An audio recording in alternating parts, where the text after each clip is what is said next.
All right. Good evening. I'm here tonight. I'm Kerry Adams, and I'm a student with counseling, the counseling class 602 under Dr. Geo Joyce through Liberty University. And I have my role players here, John and Savannah Alvarado, and they're going to be role playing for tonight's session. I also have the informed consent, which we've already gone over and they've signed. And just to reiterate, this is not a counseling session. This is a video role play session for educational advancement. With that, though, I just want to remind us that it's not necessarily confidential.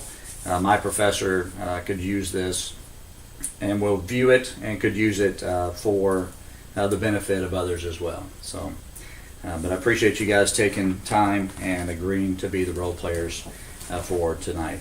So. All right, John, Savannah, I appreciate you coming in. It's good to see you guys again. Good to see you too. How's it going? It's going all right.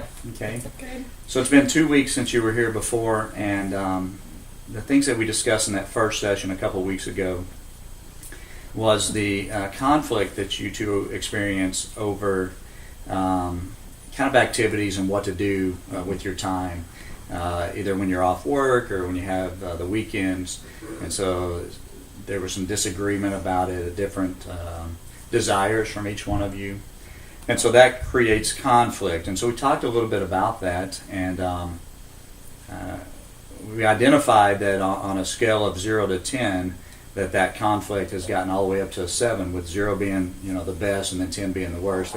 That conflict has gotten at times up to a 7. Okay, and so tonight we're going to see if we can't try to reduce that a little bit and get that down, get that conflict just a little bit lower for us. Okay? So when you leave here tonight, you're going to go home and you're going to probably get things ready for the next day. And you're going to, maybe get a bite to eat or get something to drink. And you may read a little bit or watch a little TV. And you may get your clothes ready and get all things ready for tomorrow. And then you're going to go to bed tonight, right? Mm-hmm. Okay. And then let's say that when you're sleeping tonight, that a miracle happens. And the conflict that you guys experience over activities and what to do, it no longer exists. You guys don't have any of that conflict whatsoever. Okay, you with me? Yes. Okay. So you wake up tomorrow morning, this miracle has happened through the night, and since you were sleeping, you really don't know that it happened. But what would be the things that you would notice that would tell you that this miracle occurred and that this conflict no longer exists? I want you to think of one thing, and we'll start with Savannah, and then we'll go to John and go back and forth to do 3 things apiece. But what would be the first thing you would notice? I would notice John would want to actually go do more things that he wouldn't normally want to do, that I would probably initiate first. Like, take a trip somewhere to go see family. So I think that would... Okay. And I'm going to write some things down. I'm going to take some notes. Okay. You're free to look at them at any time. They're not secret or anything. It just helps me track what's going on with you. Okay. And then, John, what would be the first thing you would notice? I'd probably notice she'd maybe be more understanding of sometimes when I'm just worn out, or it's not that I don't want to hang out with these people because I don't like them or nothing, but maybe you just save it for another time, something like that. Okay. Savannah, what would be the next thing you would notice? I would probably notice that maybe I don't really want to go out and do things, and I'm kind of I'm not the adventurous person anymore that I was before, and I'm like, hey, let's hang at the house, let's just chill here and not go out and do things. I don't know if that would be something. Okay. What about you, John? It could be that I'm a lot more open to her suggestions, and I'm not showing just irritation or anything like that. just a little more easygoing. Okay. So Savannah, we've got the first thing you would notice that John would actually want to go and do activities that you suggest. And then the next thing is that you would want to do them less. Mm-hmm. Okay. And then for John, the first thing you would notice is that Savannah would be more understanding of the reasons why you don't want to participate in activities. Mm-hmm. But the other side of that is you would notice that you're more open and less irritated by Savannah's suggestions of activities. Mm-hmm. Okay. What's one more, Savannah, that you can think of?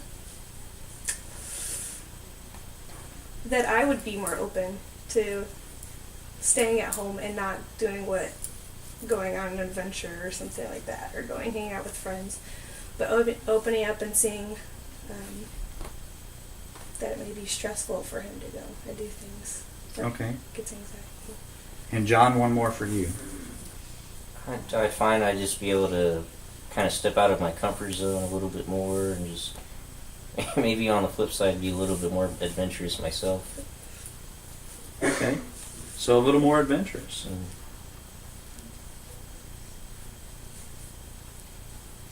Okay, what we want to do now is we want to take these things that you said you would notice and try to put them into a small, incremental, attainable goal.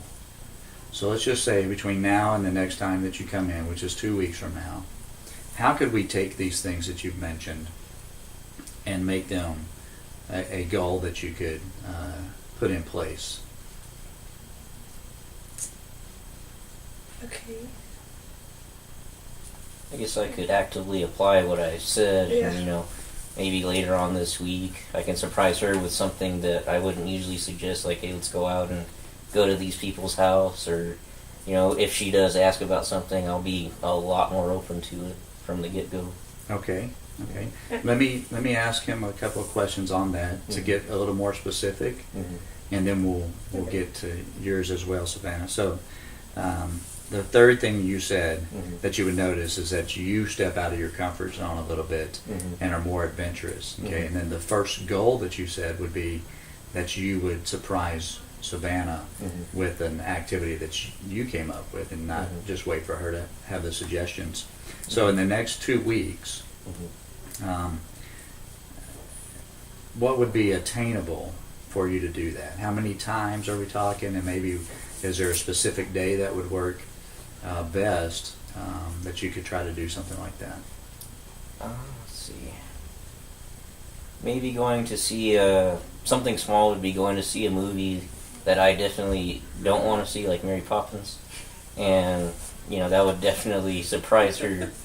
Or maybe going to visit her family could be like another thing I do maybe in 2 weeks. So like we have the weekend off, we could just drive down to Houston. That would also be something she wouldn't expect. But would it be, is it a safe goal to say over the next 2 weeks that you would plan one activity out of your comfort zone? Okay, and so we're going to say in the next 2 weeks that John is going to plan one activity out of his comfort zone. Okay, now what day do you think that would you'd best be able to fit that in? I think the best thing would probably be on Thursday of this week. Okay. Now, Savannah, same thing for you. How could we take the things that that John mentioned, or that were mentioned as far as the things you would notice, and put that into a goal? Well, I could also do the same and surprise him and do something that he would like to do, and stay at home and watch a movie because that's what he likes. Okay. And kind of keep it, I don't know,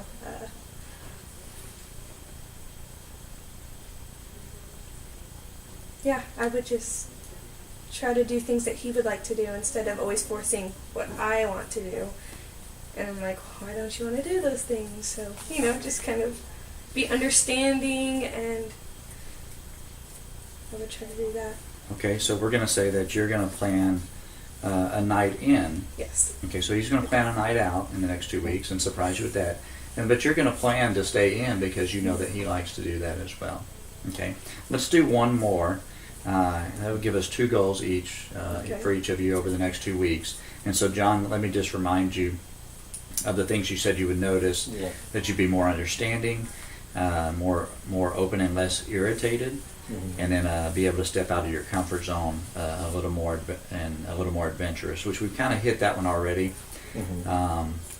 And then the things that Savannah that you said were that he would want to go, or that you would not be as adventurous as you are, and that you'd be more open to stay at home. So what's one other goal that we could put in there, John, for you, that would fit into the things that you observed if this conflict were to just vanish? I guess just being in general more sacrificial, as far as even if I am tired, I don't want to necessarily do it, I'll just be more willing to go out and do what she wants to do without necessarily irritation or kind of pushback. Okay, so if we were to put that into an attainable goal, what would that look like? I guess whenever she next suggests something, even if I am tired or anything, I'll just, yeah, that's a good idea. Let's go do that. So could we say now that that you're going to agree to the suggestion that Savannah's going to make over the next week, at least one time over the next week? You're going to say you're predetermined right now to go ahead and agree with that. Is that what you're saying? Yeah. Okay. And then Savannah, the same thing for you. What's another goal that we could set for you?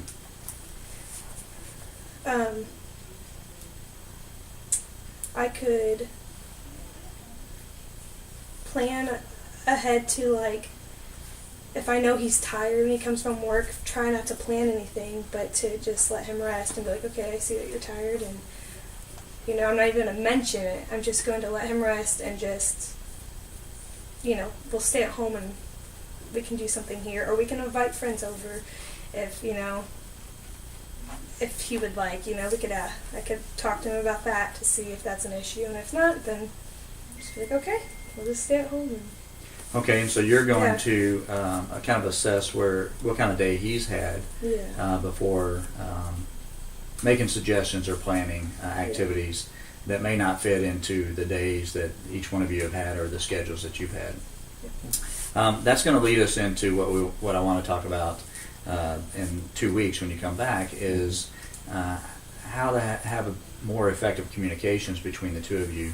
And so as you communicate more consistently and clearly with each other, it will reduce the conflict as well. So just to recap, though, for the next 2 weeks, John, your goal is to plan an activity, an outing, spontaneous, kind of without her mentioning it, that you're going to want to take her on. Okay, so that's one in the next 2 weeks. And then the second thing for you is you've already agreed to an outing of Savannah's choosing over the next week. Okay, and then Savannah, for you, you're going to plan a night in. So it's a night over the next 2 weeks where he's going to come home and you're going to have something planned for you guys to do at the house, so he's not going to have to worry about going out of town or anything. And then the second thing over the next 2 weeks is you're going to assess where he's at before making those suggestions. Okay? So we'll let you work on those for the next 2 weeks, and we'll see you when you come back. Thanks for coming in. All right, thank you. Thank you.